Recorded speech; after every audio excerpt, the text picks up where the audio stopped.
మరి కాసేపట్లోనే వైఎస్ఆర్సీపీ అధినేత వైఎస్ జగన్మోహన్ రెడ్డి నెల్లూరు చేరుకోనున్నారు. నెల్లూరు నగరాన్ని అష్టదిగ్బంధనంలా మార్చేశారు పోలీసులు. వైఎస్ఆర్సీపీ అధినేత వైఎస్ జగన్మోహన్ రెడ్డి పర్యటనకు అడ్డంకులు సృష్టించడమే ప్రధాన ఎజెండాగా నగరంలోని ప్రధాన రహదారులు, సర్కిల్స్లో చెక్ పోస్టులు ఏర్పాటు చేశారు. వైఎస్ జగన్ ప్రయాణించే రూట్లో భారీగా బ్యారికేడ్స్ ఏర్పాటు చేశారు. చెన్నై కోల్కతా హైవేలో సైతం పోలీసులు తనిఖీలు నిర్వహించడంతో పాటుగా ఆర్టీసీ బస్సులను ఆపి మరీ ప్రయాణికులను ప్రశ్నిస్తున్నారు. జిల్లా వ్యాప్తంగా ఉన్న వైఎస్ఆర్సీపీ వార్డ్ లీడర్స్ నుంచి మాజీ మంత్రుల వరకు అందరికీ నోటీసులు ఇచ్చారు పోలీసులు. వైఎస్ జగన్ పర్యటనకు జనాన్ని అడ్డుకోవడానికి కూటమి సర్కార్ కుట్రలు చేస్తోంది. నడకదారిలో కూడా రాకుండా పోలీసులు జేసీబీలతో రోడ్లు తవ్వేస్తున్నారు. బైక్లు నడక ద్వారా జనం రాకుండా అడ్డుకోవడానికి ఈ కుయుక్తులు పన్నుతున్నారు. ఇనుప కంచెలు, బ్యారికేడ్స్తో సిటీలోకి వచ్చే రోడ్లు బ్లాక్ చేస్తున్నారు పోలీసులు. రైట్, టోటల్గా వైఎస్ జగన్మోహన్ రెడ్డి నెల్లూరు పర్యటనపై మా అవుట్పుట్ ఎడిటర్ ఇస్మాయిల్ మరిన్ని అప్డేట్స్ ఇస్తారు న్యూస్ రూమ్ నుంచి. ఇస్మాయిల్, ఏం జరుగుతుంది? ఒక రకమైన ఎమర్జెన్సీ వాతావరణం చూస్తున్నాం మనం. సో డ్రోన్స్ ఏంటి, సీసీ కెమెరాలు ఏంటి, రోడ్లు వేయాల్సిన ప్రభుత్వాలు రోడ్లు తవ్వేయడం ఏంటి, కంచెలేంటి, ఏం జరుగుతోంది? డెఫినెట్గా జగన్మోహన్ రెడ్డి ఈరోజు నెల్లూరుకు వెళ్తున్నారు అనేటువంటి ఒక ప్రకటన రాగానే ప్రభుత్వం ఒక విధంగా అతలాకుతలమైపోయింది. సర్కారులో ఒక వణుకొచ్చింది. నేను ఎందుకు ఇటువంటి పదాలు వాడుతున్నాను అనంటే, ఎందుకు ఒక ప్రభుత్వం భయపడాల్సి వచ్చింది అనేటువంటి దానికి ఉదాహరణలు ఇవన్నీ. ఎక్కడైనా ఒక ప్రభుత్వం రోడ్డును తవ్వేసి మరీ ప్రజలను ఆపినటువంటి సిచ్యువేషన్ చూసారా? లేకుంటే సిటీ మొత్తం కంచెలు వేసేసి రోడ్లన్నీ ఆపేసి సాధారణ ప్రజానీకము వెళ్ళేటువంటి వాళ్ళని కూడా ఆపినటువంటి దృశ్యాలు మనం ఎప్పుడైనా చూసామా? ఎక్కడ కూడా రావద్దు అని ప్రతి నాయకుడికి, ప్రతి కార్యకర్తకి నోటీసులు ఇచ్చినటువంటి దృశ్యాలు గతంలో ఎప్పుడన్నా చూసామా? ఇదంతా ఫస్ట్ టైం. ఒక భయము, వణుకు అనేటువంటిది ఉన్నటువంటి ప్రభుత్వంలో చాలా స్పష్టంగా కనిపిస్తుంది. జగన్మోహన్ రెడ్డి తమ పార్టీకి సంబంధించినటువంటి నాయకుడిని అక్రమంగా అరెస్ట్ చేస్తే కాకాని గోవర్ధన్ రెడ్డిని ఆయన జైల్లో పరామర్శించడానికి వెళ్తున్నారు, కలవడానికి వెళ్తున్నారు, మంచి చెడ్డ మాట్లాడడానికి వెళ్తున్నారు. దానికి పర్మిషన్ ఉంది, జైలు అధికారుల దగ్గర నుంచి ములాఖత్ తీసుకున్నారు. దానికి కేవలం 10 మంది మాత్రమే జైలు దగ్గరికి రావాలి అనేటువంటి ఆంక్ష. ఇంకా ఇంకోటి చూసుకుంటే ప్రసన్న కుమార్ రెడ్డి వైఎస్ఆర్సీపీకి సంబంధించినటువంటి సీనియర్ నాయకుడు, చాలాసార్లు ఎమ్మెల్యే గెలిచినటువంటి వ్యక్తి. ఆయన ఇంటికి టీడీపీ గూండాలు వెళ్ళి పూర్తిగా ధ్వంసం చేశారు, ఒక రౌడీజాన్ని ప్రదర్శించారు. సో ఆయన ఇంటికి వెళ్ళి ఆయనతో మాట్లాడడానికి జగన్మోహన్ రెడ్డి అక్కడికి వెళ్తున్నారు. ఇవి 2 చిన్న మీటింగ్స్. ఇదేదో పబ్లిక్ మీటింగ్లో లేకుంటే వేల సంఖ్యలో రైతులతోనో లేకుంటే ఎక్కడనో ఇటువంటి జరుగుతున్న వాటిలో మనం ఇంకా ఎటువంటి వరకు ప్రభుత్వం నుండి చూసాం. ఈ చిన్న మీటింగ్స్ కూడా జగన్మోహన్ రెడ్డి నెల్లూరుకు వస్తున్నారు అనగానే డ్రోన్లు, 10ల సంఖ్యలో డ్రోన్లు ఎగిరేస్తున్నారు. తర్వాత నోటీసులు ఇస్తున్నారు, మీ మీద వస్తే మీ మీద కేసులు పెడతామని చెప్తున్నారు. కేవలం 2 కూడా అక్కడ ప్రసన్న కుమార్ ఇంటి దగ్గర, తర్వాత ఈ జైలు దగ్గర చూసుకుంటే మొత్తం 100 మంది నాయకులే అక్కడ ఉంటారు, రావాలి అని చెప్తున్నటువంటి దానిలో 3000 మందికి పైగా పోలీసులు ఇప్పటికే మోహరించారు. ప్రతి చోట ఒక బ్రిడ్జెస్ అన్నీ కూడా, నెల్లూరుకు వచ్చేటువంటి అటువైపు సిటీలోకి ఎంటర్ అయ్యేటువంటి బ్రిడ్జెస్ అన్నీ కూడా క్లోజ్ చేశారు, అక్కడ బారికేడింగ్ చేశారు.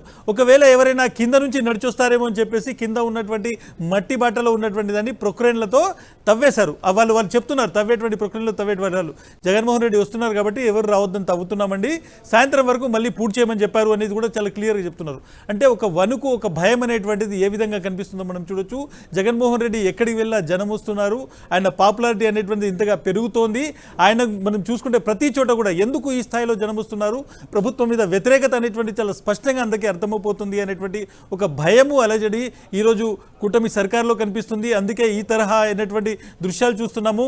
ప్రభుత్వం అనేటువంటిది పరిపాలన మీద దృష్టి పెట్టాలి, ప్రజల సంక్షేమం మీద దృష్టి పెట్టాలి, తాము ఇచ్చినటువంటి హామీల దృష్టి పెట్టాలి. కానీ ప్రతిపక్ష నాయకుడు ఎక్కడికి వెళ్తున్నాడు, ఆయన మీద ఏ విధంగా ఆంక్షలు విధించాలి, ఆయనకు హెలికాప్టర్ లేకుండా ఏ విధంగా చేయాలి, హెలికాప్టర్ పర్మిషన్ లేకుండా ఏ విధంగా చేయాలి, ఆయనకు హెలిప్యాడ్ లేకుండా ఏ విధంగా చేయాలి, ప్రొటెక్షన్ లేకుండా ఏ విధంగా చేయాలి, ఏ విధంగా ఆయనను అడ్డుకునేటువంటి ప్రయత్నం చేయాలి అనేటువంటి దాని మీద పూర్తి కాన్సన్ట్రేషన్ కనిపిస్తోంది.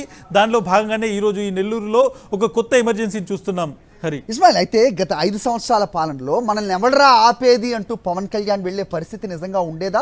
అప్పటి ప్రభుత్వం ఇలాంటి చర్యలు తీసుకొని ఉంటే ప్రస్తుతం వైఎస్ జగన్మోహన్ రెడ్డి కూడా మనల్ని ఎవడరా ఆపేది అనే డైలాగ్ ఒకటి విసిరితే నిజంగా రాష్ట్ర వ్యాప్తంగా వచ్చే ప్రజానికాన్ని, ఆయన అభిమానుల్ని కానీ, పార్టీ కార్యకర్తల్ని కానీ అడ్డుకోగలరా? గతంలో మనం చూసాం, రీసెంట్ టైమ్స్లోనే ఒక పొదిలి కావచ్చు, గుంటూరు మిర్చియాడ్ కావచ్చు, బంగారుపాళ్యం కావచ్చు, ఏ రకంగా జనాలు వచ్చారు, ఎవరు అడ్డుకోగలిగారు? డెఫినెట్గా జగన్మోహన్ రెడ్డికి సంబంధించి పర్యటనలు మనం చూస్తే ఒక కాజ్ కోసం వెళ్తున్నారు. ఆయన గుంటూరులో మిర్చి యార్డుకు వెళ్తే మిర్చికి సంబంధించిన రైతు ఎంత కష్టంలో ఉన్నాడో ఈరోజు ప్రతి ఒక్క రైతును అడిగితే చెప్తారు. మిర్చి పంట వేయలేనటువంటి ఒక భయంలోకి ఈరోజు ఆంధ్రప్రదేశ్లో ఉన్నటువంటి రైతాంగం వెళ్ళిపోయింది. పొదిలికి ఎందుకు వెళ్ళారు? పొదిలిలో ఫస్ట్ టైం చరిత్రలో ఒక పొగాకు రైతు ఆందోళన ఉన్నాడు. పొగాకు రైతు రోడ్డు మీదకి రావాల్సినటువంటి సిచ్యువేషన్ వచ్చింది. సో ప్రతి చోట ఎక్కడైతే ఇబ్బందులు ఉన్నాయో ప్రజలకు రైతులకు ఆందోళన ఉందో అక్కడికి జగన్మోహన్ రెడ్డి వెళ్తున్నారు. సో వాటిని జగన్మోహన్ రెడ్డి అక్కడ వెళ్ళడం వల్ల ప్రతి ఒక్కరూ దాని గురించి చర్చిస్తారు అనేటువంటి ఒక భయం కూటమి సర్కార్లో ఉంది. చాలా సాధారణంగానే ఉండేటువంటి అవకాశం ఉంది. ఎందుకంటే ఏడాది కంప్లీట్ అయిపోయింది, ఇచ్చినటువంటి హామీలు ఏవి అమలు కావట్లేదు, ప్రజల నుంచి తీవ్ర వ్యతిరేకత వస్తుంది. ఇక్కడ ఒక పాపులర్ నాయకుడు జనంలో కనబడుతున్నాడు కాబట్టి డెఫినెట్గానే అధికారంలో ఉన్నటువంటి వాళ్ళు ఆ అధికారాన్ని కూడా ఎంజాయ్ చేయలేక భయపడుతున్నటువంటి సిచ్యువేషన్ ఉందని కూటమిలో ఉన్నటువంటి ఎమ్మెల్యేలు నాయకులే చెప్తున్నటువంటి మాట. ఈరోజు నెల్లూరుకు సంబంధించినటువంటి సిచ్యువేషన్ నేను ఒక క్లాసిక్ ఎగ్జాంపుల్ ఏ విధంగా ప్రభుత్వంలో భయం ఉంది అని. ఎవరైనా ఒక మంత్రి కావచ్చు, నాయకుడు కావచ్చు, మేము భయపడట్లేదు అని వచ్చి చెప్పేటువంటి అవకాశం ఉందా? రోడ్డు మీద కంచెలు వేయాల్సినటువంటి సిచ్యువేషన్ ఎందుకు వచ్చింది? నిజంగానే ఒక రోడ్డు మీద కంచె వేసి ప్రజల్ని ఇబ్బంది పెట్టాల్సినటువంటి పరిస్థితి ఎందుకు వస్తుంది? ఎందుకు రోడ్లను తవ్వేయాల్సినటువంటి పరిస్థితి వస్తుంది? ఎందుకు జనం రాకుండా, అభిమానులు రాకుండా, జనం వస్తే అట్లీస్ట్ మినిమం పోలీసింగ్ ప్రొటెక్షన్ ఇవ్వరు, కానీ జనాన్ని అడ్డుకోవడానికి మాత్రం 3000 మంది పోలీసులా 100 మంది రావాలి ప్రసన్న కుమార్ రెడ్డి ఇంటి దగ్గరికి చెప్పారు. ఆంక్షలు పెట్టి 100 మందిని రావాలని చెప్పారు. ఆ ఆంక్షలను అమలు చేయడం కోసం 3000 మందికి పైగా పోలీసులు పెట్టడం, ఇన్ని డ్రోన్లు ఎగరవేసి ఎవరిని బెదిరించాలని. ఈ డ్రోన్లు నిజంగానే ఎక్కడైతే క్రైమ్ జరుగుతుందో, ఎక్కడైతే ఈ పోలీసింగ్ని మనం కూడా చూడాలి. పోలీసింగ్ అనేటువంటిది కేవలము రాజకీయ కక్ష సాధింపు, ఎవరైతే పొలిటికల్గా తమకు వ్యతిరేకంగా ఉన్నారో వాళ్ళని కంట్రోల్ చేయడానికి, వాళ్ళకు సంబంధించినటువంటి పర్యటనలను అడ్డుకోవడానికి ఈ పోలీస్ వ్యవస్థ అనేటువంటిది పూర్తిగా దానిలోకి వాళ్ళని నెట్టేస్తున్నారు. లిటరల్గా క్రైమ్, లా అండ్ ఆర్డర్ చూడడం కానీ లేకుంటే మిగిలిన క్రైమ్ ఇన్వెస్టిగేషన్లో పోలీసింగ్ ఎక్కడ ఉంది? అందువల్ల తీవ్రమైనటువంటి క్రైమ్ ఆంధ్రప్రదేశ్లో పెరిగిపోతుంది. ఈరోజు పోలీసులను సీసీ కెమెరాలు పెట్టించి, డ్రోన్లు ఎగురవేయించి, ఈ స్థాయిలో ఒక మానిటరింగ్, లేదంటే ఒక స్థాయిలో ఈ మొత్తం సమాచారాన్ని సేకరించడము, ఈ మొత్తం ప్రజలు వస్తున్నటువంటి వాళ్ళని కట్టడి చేయడము, వాళ్ళకు నోటీసులు ఇవ్వడము. బట్ ఈరోజు ఒకసారి సోషల్ మీడియా ఓపెన్ చేసుకుంటే ప్రజలు చాలా వాలంటీర్గా చెప్తున్నారు, ఈరోజు ఏం జరిగినా మేము నెల్లూరులో జగన్మోహన్ రెడ్డి చూడడానికి వెళ్తాము, ఏం జరిగినా వెళ్తామనేటువంటి మాట చెప్తున్నారు. ఎందుకు చెప్తున్నారు అని అంటే, ఇంత అక్రమ నిర్బంధము, ఇంత దాష్టీకము, ఇంత ఆంక్షలు, ఇంత అష్టదిగ్బంధనం చేయాల్సినటువంటి అవసరం ఎందుకు వచ్చింది గవర్నమెంట్కి? ఈ అవసరం ఉంది అంటే జగన్మోహన్ రెడ్డి మంచి చేయడానికి వస్తున్నాడు, ప్రజల కోసం వస్తున్నాడు కాబట్టి గవర్నమెంట్ భయపడుతుంది అనేటువంటి ఒక ఆలోచనతో ప్రజలు ఇంకా ఎక్కువ సంఖ్యలో వచ్చేటువంటి సిచ్యువేషన్ కనిపిస్తుంది. బట్ డెఫినెట్గా మనం చూసుకోవచ్చు, ఈరోజు ఈ మొత్తం ఈ జరుగుతున్నటువంటి ప్రక్రియ ఏదైతే కనిపిస్తుందో దీంట్లో ప్రభుత్వం యొక్క భయం చాలా స్పష్టంగా కనిపిస్తోంది. నాయకుల్ని అడ్డుకోవడం నుంచి ప్రజల మీద పెట్టేటువంటి ఆంక్షలు అనేటువంటి ప్రజలు కూడా అర్థం చేసుకుంటున్నారు. హరి రైట్, ఇచ్చిన సూపర్ 6 హామీలు మేము పూర్తిగా ఇచ్చేసాం, ఇంకెవరన్నా సూపర్ 6 అని మాట్లాడితే వాళ్ళ నాలుక మందం అంటూ సీఎం మాట్లాడతారు. నిన్న ఆయన సింగపూర్ నుంచి పర్యటించి వస్తూ ఉన్నారు. ఇంత సక్సెస్ఫుల్గా మేము చేస్తున్నామని కలరింగ్ ఇస్తున్న ప్రభుత్వం వాళ్ళ మాటల్లో మాట్లాడాలంటే, ఒక పులివెందుల ఎమ్మెల్యే వస్తున్నప్పుడు ప్రజలు ఎవరు కూడా రారు, సో ఆయన పర్యటనని పలచపరచాలి అనుకుంటే ఇన్ని ఆంక్షలు విధించి వాళ్ళే అబాస్పాలు అవుతున్నారు కదా. ఇన్ని ఆంక్షలు విధించడం వల్ల ఆయనకున్న అభిమానాన్ని మేము అడ్డుకుంటున్న క్రమంలో ఆయనకున్న అభిమానాన్ని వాళ్ళే చాటి చెప్తున్నారు కదా. ఇంత చిన్న లాజిక్ ఎందుకు మిస్ అవుతుంది ప్రభుత్వం? డెఫినెట్గా వినాశకాలే విపరీత బుద్ధి అనేటువంటి నానుడి ఊరికే రాలేదు. ఒక మనిషి తన నాశనం కోరుకున్నప్పుడు అతనికి సంబంధించినటువంటి ఆలోచన అనేది ఎక్కడ పనిచేయది, ఆయనలో ఉన్నటువంటి వివేకం అనేటువంటిది పనిచేయదు అనేటువంటి దానికి చాలా ఎగ్జాంపుల్స్ చరిత్ర నేర్పించింది. మనం పురాణాల నుంచి ఇప్పటి వరకు కూడా చూస్తున్నాము.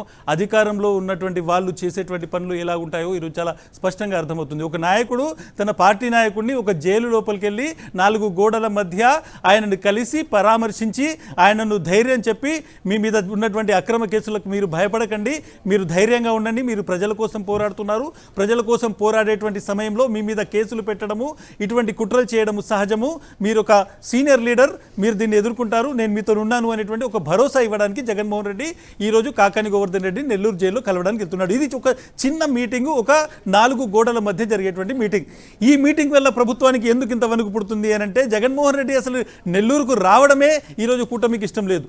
ఈరోజు వెళ్ళి ప్రసన్న కుమార్ రెడ్డి ఇంటి మీద విపరీతమైనటువంటి దాడి చేసి ఆయన ఇంట్లో ధ్వంసం చేసి ఆయన అదృష్టవశాత్తు అక్కడ లేరు, ఉంటే ఆయనను హత్య చేయడానికి ప్రయత్నించినటువంటి ఒక సమూహం అనేటువంటిది, ఒక అల్లరి మూక అనేటువంటిది మనం ఇప్పటికీ సీసీటీవీలో ఫుటేజ్లో చూడొచ్చు. అటువంటి మూక దాడి చేసినటువంటి నేపథ్యంలో జగన్మోహన్ రెడ్డి ప్రసన్న కుమార్ రెడ్డికి ఇంటికి వెళ్తున్నారు. మీరు ఎన్ని దాడులు చేసినా భయపడేది లేదని ఒక మెసేజ్ ఇవ్వడానికి వెళ్తున్నారు.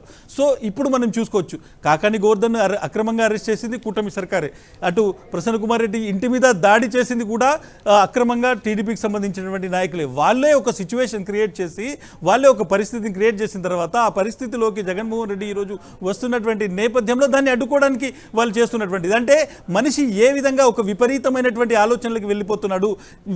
కాకాని గోవర్ధన్ రెడ్డిని అరెస్ట్ చేయకపోతే ఈరోజు ఈ మీటింగ్ ఉండేది కాదు, అటు ప్రసన్న కుమార్ రెడ్డి ఇంటి మీద దాడి చేయకపోతే ఈరోజు జగన్మోహన్ రెడ్డి వెళ్ళేది కాదు, మీరు ఇన్ని ఆంక్షలు పెట్టాల్సిన అవసరం లేదు, ఇది చేయాల్సిన లేదు. అంటే ఒకదాని తర్వాత తప్పు ఇంకొకటి. ఫస్ట్ వాళ్ళని అరెస్ట్ చేయడం అనేటువంటిది ప్రభుత్వంలో ఉన్నటువంటి వాళ్ళు చేసినటువంటి ఫస్ట్ తప్పు.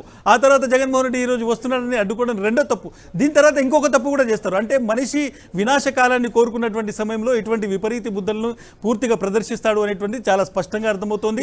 ఎక్కడ కూడా నేను ఒకటి చెప్పాలనుకుంటున్నాను. నేను దాదాపు 20 ఏళ్లకు సంబంధించినటువంటి జర్నలిజం కెరియర్లో ఒక తెలంగాణ ఉద్యమం జరిగినప్పుడు మాత్రమే విపరీతమైనటువంటి ఎమోషన్స్ ఉండి ప్రజలు విపరీతంగా ప్రభుత్వం మీద ఒక ఆందోళన దాడి చేస్తున్నటువంటి సమయంలో, అటు ఆంధ్రప్రదేశ్లో సమైక్యాంధ్ర ఉద్యమం జరిగినప్పుడు ప్రజలు తీవ్రంగా ఆ ప్రభుత్వం పైన ఆగ్రహంగా ఉన్నప్పుడు మాత్రమే మనము ఈ కంచెలు అనేటువంటివి చూసాము, ముళ్ళ కంచెలు అనేటువంటివి చూసాము. ప్రజలు ఎప్పుడైతే ప్రభుత్వం మీద తిరుగుబాటు చేయడానికి సిద్ధమవుతారో అప్పుడు ప్రభుత్వాలు ముళ్ళ కంచెలను ఆశ్రయిస్తాయనేటువంటిది చరిత్ర చెప్తున్నటువంటి నిజం. ఈ రోజు కూడా ఈ ప్రభుత్వం మీద ప్రజల్లో ఆగ్రహం ఉంది, దాన్ని అడ్డుకోవడానికే ప్రభుత్వం మళ్ళీ ముళ్ళ కంచెలను ఆశ్రయించిందని చాలా స్పష్టంగా అర్థమవుతుంది. హరి రైట్. మరోవైపు హెలిప్యాడ్ వద్ద కేవలం 10 మంది, ములాఖాత్ కేవలం 3. ఇంతకు ముందే మనం చూసాం కాకాని గోవర్ధన్ రెడ్డి కుమార్తె పూజితను పోలీసులు ఏ రకంగా అడ్డుకున్నారు. ముఖ్యంగా జర్నలిస్ట్ మన లోకేష్ని ఏ రకంగా రిపోర్టర్ని పోలీసులు తోసేస్తున్నారు, ఎలాంటి దౌర్జన్యాలకు దిగుతున్నారో కూడా మనం చూసాం. సో ఏం జరుగుతోంది రాష్ట్రంలో అనేది ఈరోజు మనం ప్రశ్నించడం కాదు, ప్రజలే ప్రశ్నిస్తున్నారు స్వచ్ఛందంగా. వాళ్ళు ఈరోజు ఏ రకంగా అయినా సరే మా అభిమాన నేతను కలవడానికి చూడడానికి వస్తామంటూ చెబుతున్నారు. సో ఈ రకంగా ఇలాంటి పరిస్థితిని క్రియేట్ చేస్తుంది ప్రభుత్వం కాదా? ఒక రకమైన భయభ్రాంతులకు గురి చేస్తుంది ప్రభుత్వం కాదా? మరి దీన్ని ఏ రకంగా చూడాల్సిన అవసరం ఉంది? డెఫినెట్గా నేను జగన్మోహన్ రెడ్డి నెల్లూరు పర్యటనను 2 అంకెల్లో చెప్పేటువంటి ప్రయత్నం చేస్తాను. హెలికాప్టర్ దగ్గర 10 మంది, హెలిప్యాడ్ దగ్గర 10 మంది, జైల్లో 3 మాత్రమే, ప్రసన్న కుమార్ రెడ్డి ఇంటి దగ్గర 100 మందిని మించొద్దు. అంటే మొత్తం 113 మంది. ఈ 113 మందిని అడ్డుకునేందుకు ఈరోజు 3,000 మందికి పైగా పోలీసుల్ని ప్రభుత్వం అక్కడ పెట్టింది. సో దీన్ని చూస్తేనే ఎవరైనా కానీ ఈ 113 ఎక్కడ, ఈ 3,000 మంది ఎక్కడ, ఎందుకు ఇంత భారీ స్థాయిలో ఆంక్షలు పెట్టి ప్రజల్ని అడ్డుకునేటువంటి ప్రయత్నం చేస్తున్నారో ప్రజలకు అర్థమవుతోంది. ప్రజలకు సంబంధించినటువంటి ఒక ఆలోచనను పక్కకు నెట్టేటువంటి ప్రయత్నం కూటమి సర్కార్ చేస్తోంది. తమ ఫెయిల్యూర్స్ నుంచి ప్రజల దృష్టి మళ్లించాలి, కొత్త స్కామ్లంటూ తీసుకురావాలి, జగన్మోహన్ రెడ్డి ప్రజల్లోకి వెళ్లకుండా చూసుకోవాలి, తద్వారా తమ మీద దృష్టి ఉండకూడదు అనేటువంటిది ప్రభుత్వ ఆలోచన. అందుకే ఈ 113 మంది ఎవరైతే ఈరోజు అనుమతి ఇచ్చారో వారి కోసం ఈరోజు 3,000 మంది పోలీసుల్ని నెల్లూరు టౌన్లో ఒక విధంగా అష్టదిగ్బంధనం చేస్తూ ముళ్ళ కంచెలతో, ప్రొక్లైన్లతో రోడ్లను తవ్వి భారీగా బారికేడింగ్ చేసి అక్కడ వెపన్స్ తీసుకున్నటువంటి పోలీసులు కనబడుతున్నారు. యుద్ధం జరుగుతుందా, లేకుంటే అక్కడేమైనా ఒకలాంటి తిరుగుబాటు జరుగుతుందా, ఏం జరుగుతుంది అనేటువంటిది ప్రభుత్వం ఆలోచించుకోవాలి. ఖచ్చితంగా కూటమి సర్కారులో మాత్రం జగన్మోహన్ రెడ్డి పర్యటన అంటే ఒక వణుకు పుడుతుంది అనేటువంటిది చాలా స్పష్టంగా వాళ్ళే దీన్ని ఒక విధంగా షో చేస్తున్నారు అనేటువంటిది అర్థమవుతుంది. రైట్ ఇస్మాయిల్.